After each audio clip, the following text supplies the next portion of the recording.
Hundreds of college filter करने के बाद आज की इस वीडियो में हम बात करने वाले हैं कर्नाटका के अंदर जितने भी स्टेट गवर्नमेंट इंजीनियरिंग कॉलेजेस हैं। इससे पिछले दो वीडियो में हमने बात करा था महाराष्ट्र के अंदर और उत्तर प्रदेश के अंदर कौन कौन से बेस्ट इंजीनियरिंग कॉलेज है। तो अगर वो वीडियो नहीं देखा है तो उस वीडियो को भी जरूर से चेकआउट करना, एक प्लेलिस्ट मिलेगा स्टेट इंजीनियरिंग करके। बाकी इस वीडियो सीरीज में और भी कई सारे वीडियो आने वाले हैं, लाइक और भी अदर स्टेट के अंदर कितने अच्छे गवर्नमेंट कॉलेजेस हैं, नहीं है, साथ ही किस स्कोर के बेसिस पे एडमिशन मिलेगा, एडमिशन मिलना आसान है या फिर नहीं है, और भी तुम्हारे जो भी प्राइवेट कॉलेजेस के ऑप्शन है। तो चैनल को सब्सक्राइब कर लेना ताकि इस तरह की इन्फॉर्मेटिव वीडियो तुमसे मिस ना हो। बाकी अगर वीडियो अच्छा लगे, इन्फॉर्मेटिव लगे तो लाइक भी कर देना, और अगर इसके अलावा तुम्हें किसी और टॉपिक पे वीडियो चाहिए तो वो भी हमें कमेंट में सजेस्ट कर सकते हो। तो वीडियो में आगे बढ़ते हैं। तो ये पीडीएफ तुम्हें काम आने वाला है अगर तुम 2025 में भी 26 में भी टारगेट कर रहे हो, तो इस पीडीएफ को तुम फॉलो कर सकते हो। कौन कौन से स्कोर के थ्रू तुम्हें एडमिशन मिलने वाला है, जेईई मेन, जे एडवांस, कॉमेट के, यूजीईटी और केसीईटी के थ्रू। अब देखो यहाँ पे जो केसीईटी एग्जाम होता है ये सिर्फ कर्नाटक स्टेट वालों के लिए होता है, बाकी ये दो एग्जाम के थ्रू तुम एडमिशन ले सकते हो। तो जिस कॉलेज में केसीईटी के थ्रू सिर्फ और सिर्फ केसीईटी के थ्रू एडमिशन होता होगा या हो रहा होगा तो वो कॉलेज में तुम एडमिशन नहीं ले सकते, लेकिन एडमिशन तुम्हें तभी मिलेगा जब तुम कर्नाटक स्टेट से होगे। बाकी अदर स्टेट से हो, ऑल इंडिया कोटा में आते हो तो डेफिनेटली तुम्हें एडमिशन नहीं मिलने वाला है। अब इस लिस्ट में तुम्हें हर टाइप के कॉलेज मिलने वाले हैं जहाँ पे एडमिशन प्रोसेस टफ भी होने वाला है, मॉडरेट भी होने वाला है, आसान भी होने वाला है एंड बहुत आसान भी होने वाला है। बाकी टेलीग्राम ग्रुप में ज्वाइन हो जाना अपडेटेड रहने के लिए, ठीक है, क्योंकि सारी डिटेल्स वगैरह वहीं पे शेयर होती है, चाहे वो एग्जाम से रिलेटेड अपडेट हो या फिर पीडीएफ वगैरह हो। सो ना अब हम बात करते हैं अपनी कैटेगराइज लिस्ट पे, जो हमने हंड्रेड्स ऑफ कॉलेज फिल्टर करने के बाद ये जो पीडीएफ लिस्ट तुम्हारे लिए बनाया है। सबसे पहले तो देखो, अगर तुम साइंस एंड रिसर्च फील्ड में इंटरेस्ट रखते हो तो डेफिनेटली ये तुम्हारे लिए दो बेस्ट इंस्टीट्यूट अभी है। तो एक IISc बैंगलोर है, ठीक है, जहाँ पे एडमिशन तुम्हें जेईई एडवांस एंड IIT के थ्रू भी मिलेगा, आइजर एप्टीट्यूड के टेस्ट के थ्रू। देखो बीटेक प्रोग्राम में जाओगे तो 75% होगा क्राइटेरिया, अगर बीएस प्रोग्राम में जाओगे जो आइजर के थ्रू होता है तो 60% का ही एडमिशन मिल जाएगा। एडमिशन टफ होता है। दूसरा जो इंस्टीट्यूट है वो ISI बैंगलोर है, ये स्टैटिकल टाइप का इंस्टीट्यूट है, खास करके रिसर्च के लिए। तो अगर स्टैटिकल वगैरह मैथमेटिक्स में इंटरेस्ट रखते हो तो ये डेफिनेटली तुम ज्वाइन कर सकते हो। इसका खुद का एंट्रेंस एग्जाम होता है ISI एग्जाम करके। इसमें और भी कई सारे इंस्टीट्यूट है, लाइक कोलकाता है, ठीक है, अच्छे खासे इंस्टीट्यूट नंबर ऑफ देखने को मिल जाएंगे। तो यहाँ भी बस 12th का कुछ खास क्राइटेरिया नहीं है, बस 12th पास होना चाहिए। मीडियम सैलरी काफी अच्छी देखने को मिल जाती है, लगभग 17 LPA के राउंड। तो अगर रिसर्च फील्ड में इंटरेस्ट रखते हो साइंस में तो डेफिनेटली ये तुम दो इंस्टीट्यूट को सबसे टॉप पे रख सकते हो। अब हम बात करते हैं इंजीनियरिंग कॉलेज के ऊपर। तो हमारा पहला जो कॉलेज है वो IIIT बैंगलोर है, सबको पता होगा। देखो हालांकि ये प्राइवेट कॉलेज है बट ये काम करती है पब्लिक प्राइवेट मोड पे, इसीलिए मैंने इसको गवर्नमेंट की लिस्ट में रखा है। एस्टैब्लिश हुआ 1998 में, 74 NRF रैंकिंग मिली है। अब इसको रैंकिंग मिले या ना मिले कोई फर्क नहीं पड़ता, ठीक है, क्योंकि ये कॉलेज बहुत अच्छा है। जेईई मेन स्कोर पे एडमिशन मिलेगा, इसका खुद का काउंसलिंग होता है IIIT बैंगलोर का, तो इसके वेबसाइट पे जाके अप्लाई कर सकते हो। 12th बस पास होना चाहिए 60%। एडमिशन कट ऑफ की अगर बात करें 13,000 के अराउंड रैंक है जेईई मेन में, तो एडमिशन मिल जाएगा कोई ना कोई ब्रांच इंटीग्रेटेड 5 इयर्स का। मीडियम सैलरी यहाँ पे 29.37 LPA का है, ठीक है। हालांकि ये इंटीग्रेटेड प्रोग्राम का है क्योंकि रिसेंटली इसका बीटेक प्रोग्राम लॉन्च हुआ है, तो प्लेसमेंट में भी 2-3 साल टाइम है। हाईएस्ट 65 LPA का है। प्लेसमेंट रेट ऑलमोस्ट 100% है। ट्यूशन फीस 20 से 26 लाख के अराउंड जाएगा। 20 लाख तुम बीटेक का मान के चलो एंड इंटीग्रेटेड एमटेक का 26 लाख के अराउंड। बट ये कॉलेज काफी टॉप पे है, एडमिशन मिले तो डेफिनेटली इसे मत छोड़ना। नेक्स्ट है NIT सोतकल, जो एस्टैब्लिश हुआ 1960 में। NIRF रैंकिंग काफी अच्छा है, 17 है। यहाँ जो एडमिशन मिलेगा जोसा एंड सीसब काउंसलिंग के थ्रू मिलेगा। 12th क्राइटेरिया 75% चाहिए, ऑब्वियसली NIT है। मीडियम सैलरी 14 से 15 LPA के अराउंड रहता है। हाईएस्ट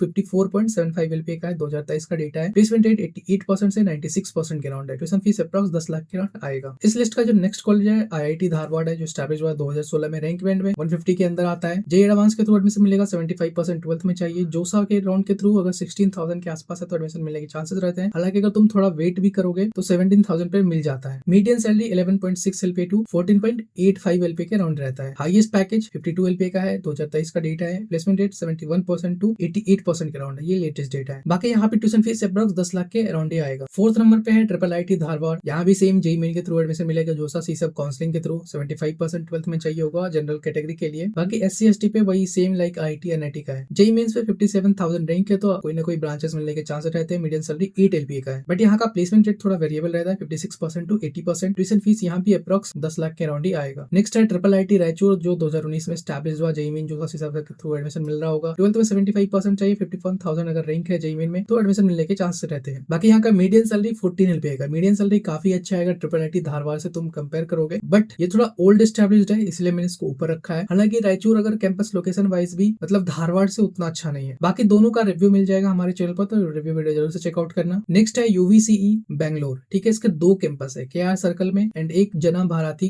कैंपस, ठीक है। एस्टैब्लिश हुआ 1917 में। एनआईआरएफ में फिलहाल कोई रैंकिंग नहीं मिला। यहाँ पे एडमिशन सिर्फ केसीईटी के थ्रू मिलेगा, मतलब कर्नाटका स्टेट वालों के लिए, अदर स्टेट के लिए कोई एंट्री नहीं है। 45% 12th में तुम्हारा चाहिए होगा। मीडियम सैलरी 8.5 LPA का 2024 डेटा के अकॉर्डिंग। हाईएस्ट पैकेज 40 LPA का है एंड प्लेसमेंट रेट 97% है। ट्यूशन फीस 1.5 लाख के राउंड आएगा टोटल 4 साल में, ठीक है। अब देखो कर्नाटका के अंदर जितने भी गवर्नमेंट कॉलेज है ना, स्टेट गवर्नमेंट, उनका फीस डिफरेंट होता है। केसीईटी के थ्रू जाओगे कर्नाटका स्टेट वालों के लिए काफी अफोर्डेबल फीस होता है, ठीक है। मतलब 1.5 लाख 2 लाख 3 लाख तक में तुम्हारा फीस आ जाता है अगर सिर्फ ट्यूशन फीस की बात करें। भाई अगर तुम कॉमेड के थ्रू जाओगे या जेईई मेंस के थ्रू जाओगे तब डेफिनेटली तुम्हारा फीस 5-6 लाख तक जा सकता है। बाकी प्राइवेट कॉलेज में भी काफी वेरिएबल रहता है, ठीक है। मतलब ऑलमोस्ट तुम डबल मान सकते हो। नेक्स्ट है अंबेडकर इंस्टीट्यूट ऑफ टेक्नोलॉजी, ठीक है, जो स्टैब्लिश हुआ 1980 में। एनआईआरएफ में कोई रैंकिंग नहीं मिली है। केसीईटी के थ्रू भी एडमिशन होता है, बट इसके अलावा कॉमेड के एंड जेईई मेंस के थ्रू भी एडमिशन हो जाता है। 45% चाहिए होगा 12th में। Medium salary 4.5 LPA to 6 LPA के राउंड देखने को मिल जाता है, वेरिएबल रहता है। हाईएस्ट 19.75 LPA का है। प्लेसमेंट रेट भी काफी वेरिएबल रहता है, 80% से 95% के राउंड। अब यहाँ पे फीस देख लो, केसीईटी के थ्रू 4.6 लाख का टोटल 4 साल का फीस आएगा। वही अप्रॉक्स 12 लाख आएगा तुम्हारा कॉमेड के थ्रू। नेक्स्ट है सेंट्रल यूनिवर्सिटी ऑफ कर्नाटका, जो 2009 में स्टैब्लिश्ड हुआ। सीयूईटी यूजी के थ्रू तुम्हें यहाँ पे एडमिशन मिल रहा होगा। 12th में 50% चाहिए होगा। मीडियम सैलरी 4.5 LPA का है। हाईएस्ट 9 LPA का है। अप्रॉक्स 3 लाख तुम्हारा यहाँ पे टोटल 4 साल का फीस जाएगा। नेक्स्ट है वीटीयू, देखो ये स्टैब्लिश हुआ 1998 में। एनआईआरएफ 2024 में इसका रैंकिंग 69 है। एग्जाम स्कोर एक्सेप्ट किया जाता है केसीईटी के थ्रू, साथ ही कॉमेड के थ्रू एडमिशन मिल जाता है। 12th में 45% चाहिए। मीडियम सैलरी काफी लो यहाँ का फिलहाल जा रहा है, 3 LPA का राउंड। प्लेसमेंट रेट 90% के राउंड है। बट देखो वीटीयू जो है ना, ये काफी सारे कॉलेज को एफिलिएट कर रखा है, मतलब इसके अंदर काफी सारे कॉलेज है। लाइक तुम 182 कॉलेजेस मान सकते हो, ठीक है, एंड 25 ऑटोनोमस कॉलेजेस है। तो इसमें बहुत सारे कॉलेजेस है, लाइक गवर्नमेंट है, प्राइवेट है, और भी कई सारे कॉलेजेस है। वो अभी आगे आपको दिखाऊंगा। सो इस लिस्ट का हमारा 10वें नंबर पे कॉलेज है यूनिवर्सिटी बीडीटी कॉलेज ऑफ इंजीनियरिंग, जो स्टैब्लिश हुआ 1959 में। एनआईआरएफ में फिलहाल कोई रैंकिंग नहीं है। एग्जाम स्कोर केसीईटी के थ्रू मिल रहा होगा। 12th में 45% चाहिए। मीडियम सैलरी यहाँ पे 4.1 LPA to 4.9 LPA के राउंड देखने को मिल जाता है, ठीक है। तो ये था हमारा कुछ टॉप 10 कॉलेज। अब देखो इसके अलावा और भी जितने गवर्नमेंट कॉलेजेस है ना, वो सारे स्टूडेंट्स के लिए नहीं है, वो सिर्फ कर्नाटका स्टेट वालों के लिए है। एंड वो उतना अच्छा तुम मान भी नहीं सकते कि बहुत अच्छा कॉलेज है, ठीक है। अगर तुम्हें नहीं भी मिले कोई दिक्कत नहीं है। यही कुछ 10 कॉलेज है, ठीक है, जिसमें से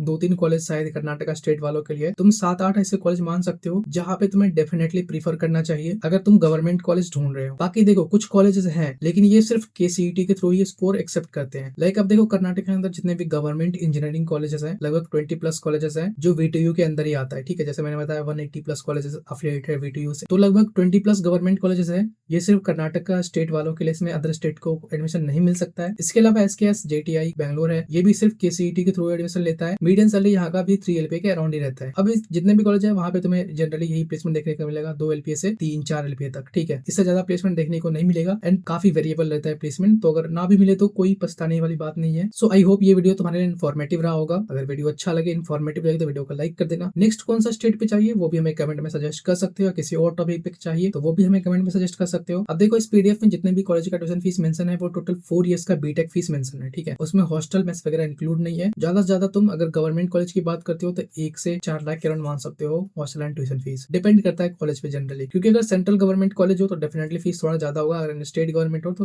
कम भी हो सकता है। अब देखो इस पीडीएफ में जितने भी कॉलेज के मीडियन सीटीसी मेंशन है, मीडियन सैलरी ऑफर किए गए हैं, वो सारे एनआईआरएफ 2025 का इंजीनियरिंग डेटा इंक्लूड है, ठीक है। एंड जितने भी प्लेस्ड परसेंटेज यहाँ पे मेंशन है उसमें इंक्लूडिंग हायर एजुकेशन स्टूडेंट भी है। दैट मींस जितने स्टूडेंट प्लेस्ड हुए एंड जितने स्टूडेंट हायर स्टडीज को गए, ठीक है, दोनों का डेटा मिक्स करके जितने स्टूडेंट ग्रेजुएट हुए उसका प्लेसमेंट परसेंटेज निकाला गया है। एंड ये वीडियो सीरीज किसी भी कॉलेज से स्पॉन्सर्ड नहीं रहने वाला है, चाहे तुम उत्तर प्रदेश का देखो या महाराष्ट्र का देखो एंड ये कर्नाटका का देखो। इसके अलावा इसमें और भी जितने स्टेट के आएंगे, लाइक इसके अलावा अगर प्राइवेट वाला भी आएगा वीडियो सीरीज तो वो भी किसी कॉलेज से स्पॉन्सर्ड नहीं रहने वाला है, ठीक है। तो तुम एकदम आराम से ट्रस्ट कर सकते हो क्योंकि पूरे डिटेल में रिसर्च करके ये कैटेगराइज लिस्ट बनाया गया है हर एक कॉलेज का। हाँ, अब हो सकता है इस पीडीएफ में कुछ अच्छे गवर्नमेंट कॉलेज अगर मिस हो गए हो, ठीक है, या कहीं पे टाइपिंग मिस्टेक हो गया हो तो जरूर से कमेंट में हमारे साथ शेयर करना, हम अपडेट कर देंगे इस पीडीएफ को। बाकी इस पीडीएफ का एक्सेस का लिंक तुम्हें डिस्क्रिप्शन में मिल जाएगा, टेलीग्राम ग्रुप में मिल जाएगा। तो बाकी तुम इस वीडियो को लाइक कर देना, कमेंट कर देना अगर वीडियो इन्फॉर्मेटिव लग रहा हो, और चैनल को सब्सक्राइब कर लेना ताकि इस तरह की इन्फॉर्मेटिव वीडियो तुमसे मिस ना हो। सो मिलते हैं हम नेक्स्ट वीडियो में।